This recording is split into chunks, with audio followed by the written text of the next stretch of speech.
MASHANTUCKET, Conn. The highest luxury tax threshold for 2019 isn't going to keep the Red Sox from adding a reliever, Sox owner John Henry indicated on Friday.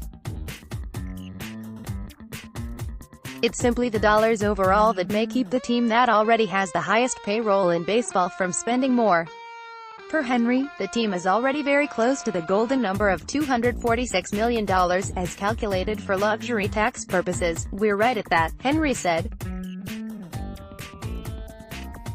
How important is it to avoid that mark, is the question? Obviously, not that important. The team exceeded the highest threshold in 2018. Still, the fact that the Red Sox haven't made any moves for a reliever yet is a sign they're trying to keep costs down. Relatively speaking, last year I think we were $40 million above everybody else, Henry said. "We spent a lot of money last year. We hope that's not the case forever." More Henry. Government shutdown could keep Sox from White House visit. Henry acknowledged that with Joe Kelly gone and Craig Kimbrell potentially leaving as well, the bullpen is a question. "With the back end of the bullpen, that's a question you always, every year, have some questions," Henry said. "That's probably going to be the biggest question." Sox ownership though seems to be near the limit of what they can tolerate spending, regardless of the luxury tax. "Would we get another reliever? Our budget is below that," Henry said. "But last year we exceeded our budget, and we went into spring training with a $200 million budget. We came out of spring training with $230 million, and I think we closed at $239 or $237 million, somewhere in that range. So you look at what your needs are, and we have constraints. All of us have constraints. But it's not necessarily the CBT that is your constraint. It's how much money are you willing to lose." The Red Sox lost money in 2018 on an operational basis, industry sources said, which includes payroll and tickets and merchandise and the postseason. It does not include the money NESN makes, and the ownership group also owns NESN, nor the appreciation of the franchise value. "Generally, we hope not to," Henry said. "But I would say more years often than not we probably have. But that's more of a concern I think than the CBT. I think every team adjusts payroll to some extent upon their competitive. Sometimes, like last year, you go above and beyond, I think, because you think, well, this year we're missing just one piece, or two pieces. You're less concerned than if you don't feel like this is going to be your year." Click here to download the new My Teams app by NBC Sports. Receive comprehensive coverage of your teams and stream the Celtics easily on your device. Boston. Whether the Red Sox can keep Mookie Betts from testing free agency will be a hot topic until, well, he either hits free agency or agrees to a deal. At the least, ownership has a continued, stated interest in locking him up long-term, as would be expected with the American League MVP. "He's one of the great players of our generation," Tom Werner said Friday at Winter Weekend.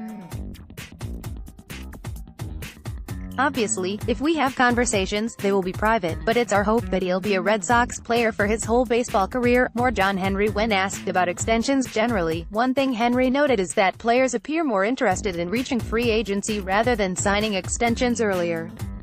"Another thing in this free agency we've seen is that there used to be younger players signing long-term deals before they got to free agency," Henry said.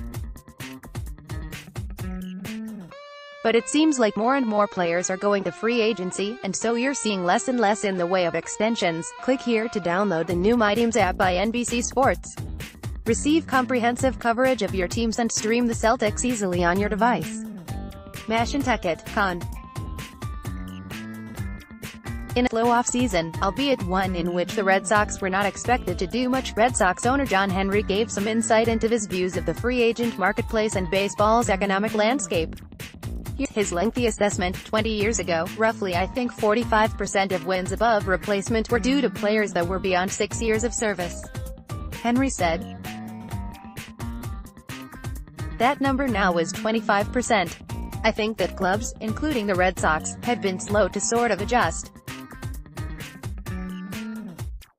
I think that the price of a win above replacement, which is what a lot of clubs look at, some clubs, including us, look at much more than that, but if you just look at that as one thing that a number of clubs look at, I remember 5 years ago, I think that number was something like $5 or $6 million, maybe as much as $7 million per win. Now, it's $10 million. We have a lot more production, something from younger players for whatever reason. I think that has negatively impacted free agency. Also, there has been a lot of money paid at the very top. By that, I mean very top players. There are something like 45 or 50 players that are paid more than $20 million a year at this point, so that means above average free agents are not getting the kind of deals they probably should get. It's complicated, but there's certainly not any lack of desire among teams to win.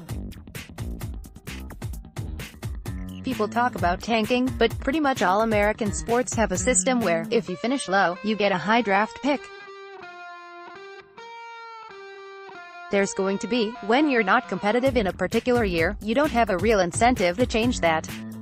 And in fact, it's a problem with basketball, it's a problem with baseball, but the only way you can change it is if you get rid of the draft system that we have, and I'm not sure that's a thing to do. More John Henry. Click here to download the new My Teams app by NBC Sports. Receive comprehensive coverage of your teams and stream the Celtics easily on your device.